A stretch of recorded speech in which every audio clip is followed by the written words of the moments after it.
In today's video, I am going to teach you how to create a chart with triple axis in Excel. We are going to build a chart that can show 3 different series on a combination of axes, which is useful when one dataset uses counts, another uses rates, and the scales would otherwise make the chart hard to read. As you follow along, keep your eyes on the chart area and on the dialog boxes that appear, because the exact choices we make will control which series belongs to which axis. First, highlight the cells from A1 to D6 in your worksheet. This selection tells Excel which table of data to use when creating the visual. Make sure you include the column headers in that range, because those headers help Excel label the chart correctly and keep the series organized. Next, click the Insert tab at the top of the Excel window. This is where Excel chart tools live. After you are on the Insert tab, look for the Chart Options section and click Combo Chart. Then choose Clustered Column, Line on Secondary Axis. This chart type is the foundation for our triple axis setup because it already includes a secondary axis for the line series, and we will adjust the series assignments after the chart appears. Now that the chart is created, take a moment to scan what Excel generated. You should see a combination of clustered columns and at least one line series tied to the secondary axis. At this stage, the series may not be assigned exactly how you want, so we will correct that using the formatting options. Right-click the Axis 2 percentage line on the chart, and then select Format Data Series.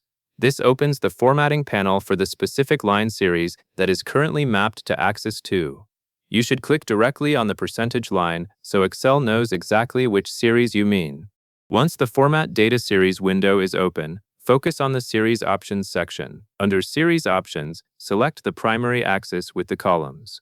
This step matters because we are changing which axis that percentage line uses. By moving it to the primary axis, you align that series with the clustered columns scale instead of leaving it on the secondary scale. This helps keep the chart easier to interpret when the columns and that particular line share a meaningful relationship. With the line now assigned to the primary axis, the next part is to connect our third series. Click Chart Design, which appears when the chart is selected. Then choose Select Data. This opens a control window that lets you choose which dataset is tied to each series slot in the chart. Look for the list that shows the series names or series entries. In the Select Data interface, select Head Count, which corresponds to Axis 3. After you highlight Head Count, choose Format Data Series. This will let you set the axis behavior for that specific series. Again, it is important that you select the correct series entry because the formatting will only apply to the series you have highlighted. Finally, go to Series Options again, and under Series Options, select the primary axis. This last choice completes the axis configuration for the chart series you selected. At this point, Excel should have all 3 series aligned the way you intended, using the proper axis assignments and keeping the chart readable. Now take a brief moment to visually confirm the result. The clustered columns should represent one dataset, and the line series should represent the other datasets in a way that matches their axis placement. If anything looks off, you can return to Select Data and confirm you are formatting the correct series entries. And that covers everything you need to know.